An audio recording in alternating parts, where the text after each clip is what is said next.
La muerte de Colosio. Al filo. Luis Donaldo Colosio no fue solo un político. Encarnaba la esperanza en un México convulso de los años 90. Su carisma y astucia lo llevaron a altos cargos, convirtiéndose en el rostro de un cambio anhelado en un país hastiado de promesas vacías. Sin embargo, su ascenso despertó temores en aquellos que veían en él una amenaza. En 1994, su candidatura a la presidencia simbolizaba la renovación de un sistema obsoleto, hasta que el 23 de marzo su vida se apagó tras un balazo que resonó como un eco de lo que pudo ser.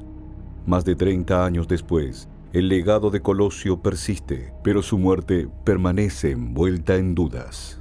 ¿Fue un acto aislado o parte de una conspiración mayor? En este video nos adentraremos en los misterios que rodean su asesinato, explorando teorías de complot y testimonios reveladores que intentan desenredar una de las investigaciones criminales más controvertidas del siglo XX. ¿Quiénes realmente se beneficiaron de su muerte y qué secretos se ocultan detrás de ese fatídico día? Durante 1994, la rutina de Luis Donaldo Colosio estuvo marcada por la intensidad de su campaña presidencial. Por esas fechas, el ambiente político en México en particular era muy tenso y también dentro del propio Partido Revolucionario Institucional que él lideraba, también conocido como PRI.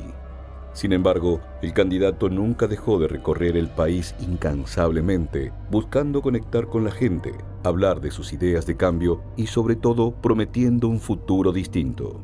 El 6 de marzo de ese año dio un memorable discurso lleno de fuerza y convicción. A pesar de las presiones, él parecía firme en su mensaje de transformación, lanzando una frase que será recordada hasta la eternidad. Yo veo un México con hambre y con sed de justicia. Un México de gente agraviada por las distorsiones que imponen a la ley quienes deberían de servirla, de mujeres y hombres afligidos por abuso de las autoridades o por la arrogancia de las oficinas gubernamentales. Pero no paró ahí. Colosio se encendió aún más y soltó. Yo veo un México convencido de que esta es la hora de las respuestas, un México que exige soluciones. Yo me propongo encabezar un gobierno para responderle a todos los mexicanos. El cambio con rumbo y con responsabilidad no puede esperar. Luego, el 22 de marzo viajó a Sinaloa, donde continuó con sus reuniones y actos políticos. Se le veía siempre cercano a la gente. Era un hombre que, a pesar de la presión, mantenía una rutina sencilla. Conversaba con su equipo, revisaba discursos y tenía tiempo para escuchar a quienes lo consideraban una esperanza.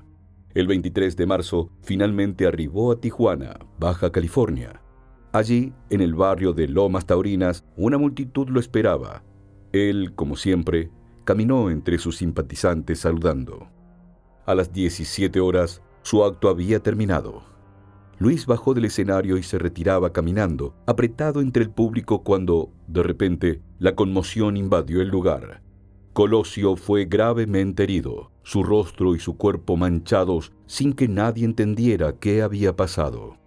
Los primeros informes televisivos decían que alguien había golpeado con un palo al candidato presidencial y que lo había lesionado severamente, hasta que, unos momentos después, se supo con certeza que se había tratado de disparos de arma de fuego, cuyo primer impacto fue directo a su cabeza, seguido de otro en el abdomen. Para entonces, el caos se había apoderado del lugar y ante la magnitud del ataque, otros dirigentes del PRI fueron escoltados por personal del Estado Mayor Presidencial hacia recintos seguros. En ese momento no se sabía de lo que se trataba y no se descartó que hubiera otros atentados. Los noticieros repetían una y otra vez las imágenes. Unos círculos rojos mostraban cómo el equipo de seguridad del candidato se dispersaba ante el acoso del público presente. De pronto, Luis Donaldo Colosio se desvanecía entre un mar de gente y todos alrededor empezaban a correr y a gritar. Unos momentos después, las primeras cámaras llegaban a las puertas del Hospital General de Tijuana, donde habían trasladado de urgencia al líder político. Ahí estuvo presente la reportera Talina Fernández, la primera que narró por teléfono los hechos para la transmisión en vivo que lideró Jacobo Zabludovsky. Poco después de las 19 horas, la noticia se confirmaba. Luis Donaldo Colosio había fallecido. Estamos afuera del pasillo. No ha habido un comunicado oficial, pero un médico que salió deprisa me dijo que se había ido. La noticia sacudió al país. La televisión y la radio interrumpieron su programación habitual para dar el comunicado y todo México se paralizó ante el anuncio. Un país que había depositado en él sus esperanzas escuchaba con incredulidad que la promesa de un futuro diferente había sido arrebatada en un instante. Así se apagaba la vida de un hombre que había marcado los últimos días con promesas de cambio, dejando a México con preguntas que aún hoy siguen sin respuesta. Luis Donaldo Colosio nació el 10 de febrero de 1950 en el pequeño pueblo de Magdalena de Quino, Sonora, en una familia numerosa que le inculcó el amor por México y sus tradiciones. Desde joven siempre sintió una profunda curiosidad por las maravillas de su país, por esa riqueza cultural y natural que lo hacía tan único. Con un carácter responsable, centrado y decidido, se convirtió en un alumno de excelencia, reconocido como uno de los mejores del país al finalizar el sexto y último año de primaria. Esta distinción a nivel nacional le dio la oportunidad de viajar a la Ciudad de México y conocer al entonces presidente Adolfo López Mateos, algo que le ayudó a definir su futuro dentro de la política. Durante la secundaria y preparatoria fue un alumno participativo que ya demostraba sus dotes de líder entre otros estudiantes. Tenía mucha facilidad para expresar ideas, habilidad que se escucharía en el famoso discurso que daría más adelante frente al monumento a la Revolución Mexicana. Estudió economía y hasta fue el mejor promedio de su generación, pero lo que realmente le apasionaba era la idea de un México justo, donde todos tuvieran las mismas oportunidades.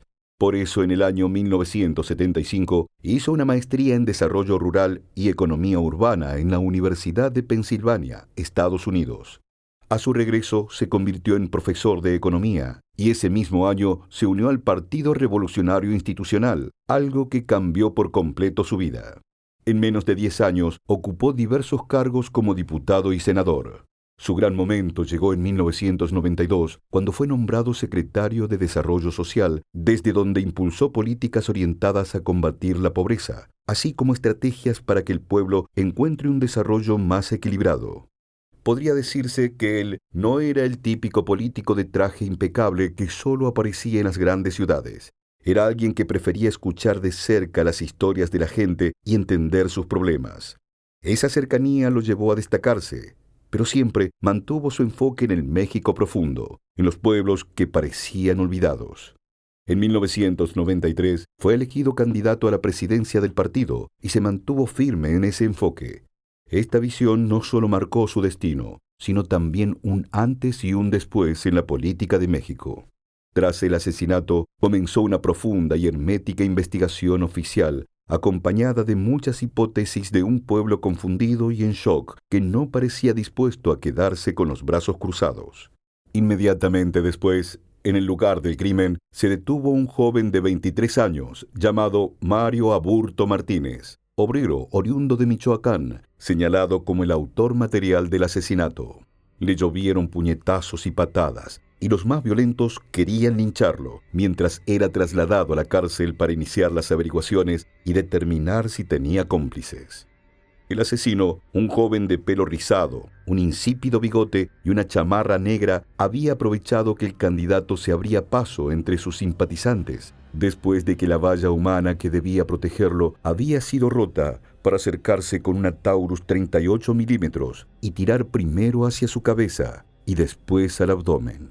En el primer interrogatorio de la extinta Policía Judicial Federal, una hora después del crimen, Aburto aseguró que había planeado solo herir a Colosio para llamar la atención de la prensa y exponer los problemas sociales del país, aunque pocos creían en la insinuada hipótesis del criminal solitario y parecía más verosímil el asesinato por encargo. Es por eso que su culpabilidad siempre generó controversia. El desorden y la precipitación en el arranque de las pesquisas y de los aparentes palos de ciego de quienes las llevaron a efecto alimentaron las sospechas respecto a la existencia de gentes poderosas, trabando la labor investigadora. Aún así, el gobierno de México formó una fiscalía especial y luego de confesar en diciembre de 1994, Aburto fue condenado a 45 años de prisión por el asesinato. Contrariamente a su declaración, desde el anuncio frente a la prensa se rumoreaba de una conspiración por parte de altos mandos de gobierno, los militantes conservadores del partido e incluso organizaciones delictivas. ¿Cuáles eran los conflictos de intereses detrás del crimen? ¿Y qué siniestro entramado intentaban ocultar? A esta distancia de los hechos, su homicidio aún se envuelve en un velo de dudas. El video del asesinato de Colosio se ha repetido al infinito, como búsqueda neurótica de una respuesta que ahí no existe. Durante un tiempo, la única certeza que hubo fue que Aburto empuñó su revólver a unos centímetros de la oreja derecha del candidato para dispararle. Pero muchas teorías comenzaban a tejerse alrededor del caso, algunas con pruebas contundentes de que todo aquello había sido orquestado. Las primeras teorías hablaban de un conflicto interno dentro del partido con quien Colosio había disputado el puesto dentro del PRI, Manuel Camacho Solís. Ambos habían protagonizado una larga pelea para obtener la candidatura oficial, tensión que escaló hasta que los dos rivales políticos iniciaron una negociación y finalmente, el 22 de marzo, Camacho declinó cualquier posibilidad de competir por la presidencia. Curiosamente, después de todo el espectáculo político, el triunfo de Colosio solo duró un día, levantando muchas sospechas. Otra versión dice que Colosio recibió una llamada telefónica la mañana de su asesinato, en la que se le advertía que debía renunciar a la candidatura presidencial. La llamada, realizada a la habitación del Hotel Ejecutivo en Culiacán, Sinaloa, habría sido recibida antes de las 7 horas. El candidato supuestamente respondió a su interlocutor que se atendría a las consecuencias de no desistir, aunque la teoría se descartó luego de verificar las llamadas telefónicas que había recibido esa mañana. Durante un tiempo, ocurrieron otros hechos por lo menos sospechosos. 3 miembros de seguridad de Colosio fueron asesinados. El policía que encontró el casquillo en la escena del crimen murió en un accidente de tránsito. En total, más de 15 muertes violentas fueron relacionadas con el asesinato del líder del PRI. Un año después del homicidio, la Procuraduría General de la República anunció que su muerte había sido un complot porque tenía pruebas de la participación de un segundo tirador llamado Otón Cortés, un priista que era empleado del aeropuerto de la ciudad fronteriza. Pero el hombre negó la acusación tras asegurar que acudió al acto porque era miembro del PRI local y quedó libre tras determinarse que no existían pruebas de su participación. Al igual que Cortés, otros 6 hombres detenidos en diferentes momentos tras el atentado obtuvieron su libertad entre 1995 y 1996 y solo Aburto permaneció preso. Otra constante en los meses y años siguientes fue la de una implicación de los cárteles. Su promesa de luchar contra las células de narcotráfico amenazaban los negocios de las organizaciones y era muy peligroso. Otros dijeron que les debía dinero que había aceptado para la campaña, aunque esas versiones fueron descartadas al paso de las investigaciones. Y finalmente, una teoría más extravagante sugiere que incluso la CIA estuvo involucrada en el asesinato, con el objetivo de evitar que México se volviera demasiado independiente de Estados Unidos. Lo cierto es que, el año 2000, el fiscal especial Luis Raúl González informó que solo Aburto era el autor material e intelectual del crimen y que no había sustento en las hipótesis de un móvil político, crimen de Estado o de otra índole. El expediente estaba cerrado, pero las muchas inconsistencias y dudas sobre la versión oficial mantuvieron viva una pregunta: ¿quién mató a Colosio y por qué? Según algunas encuestas, durante años, más del 80% de los mexicanos no creían en la teoría del asesino solitario, y las cifras no han cambiado mucho. Nadie cree que un solo hombre pudiera causar tanta conmoción y cambiar la historia de México, aun con los análisis psicológicos que lo describían como un sociópata y de los largos videos donde explicaba el crimen. hasta que en 2023, desde la reclusión del penal de Almoloya y tras un largo proceso legal, Aburto envió una carta a la Comisión Nacional de los Derechos Humanos. En ella cambió las primeras versiones de su declaración y sostuvo que, en un acto de intimidación, había sido víctima de tortura por parte del gobierno federal, quienes lo habían obligado a declararse culpable, amenazando con desaparecer a su familia. Un crimen así requería un pronto culpable, y él parecía el candidato ideal. Joven, marginado y con convulsas ideas políticas, el michoacano estaba encerrado de antemano. En esas mismas declaraciones, Aburto dice que él ha sido solo un chivo expiatorio del sistema, pues considera que otros son los responsables de ese homicidio por el que él ya ha tenido que pagar injustamente 28 años de su vida en prisión, sumado el exilio al que su familia tuvo que acudir para preservar su vida. Desde la cárcel, ganó así su primera batalla, que se abra una investigación con las nuevas evidencias y se analicen las pruebas de que había sido torturado. Tenía frente a sí una nueva posibilidad para explicar cómo se dieron los hechos que terminaron con la vida de Colosio. Pero nuevamente, todo quedó paralizado en la justicia. En 2024, el condenado volvió a generar atención mediática. Esta vez presentó un amparo basado en irregularidades en el juicio original, una decisión que quedó en empate por parte de los ministros y todavía no fue resuelta. Esto significa que Mario Aburto está a tan solo un voto de obtener la libertad.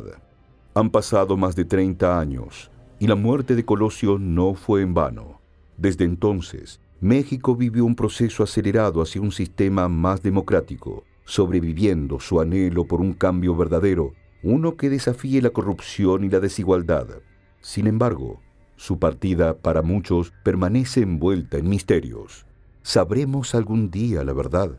¿Ofrecerán una versión clara y convincente? A falta de certezas, con tanto tiempo, tantas imágenes repetidas, tanta falsificación de pruebas y torpeza mediática, solo parece reinar la interpretación. Y al igual que una novela policíaca que nunca llega a su fin, cada uno puede seguir creyendo su propia teoría. Seguiremos pensando que fuimos manipulados, que el poder nos oculta algo crucial y que tanta complejidad no puede caber en una solución simple. Pero al final, ninguna explicación bastará para llenar el vacío que dejó su partida. La memoria de Colosio es como un faro de lucha por un México mejor, donde la justicia sea más que un anhelo, una realidad.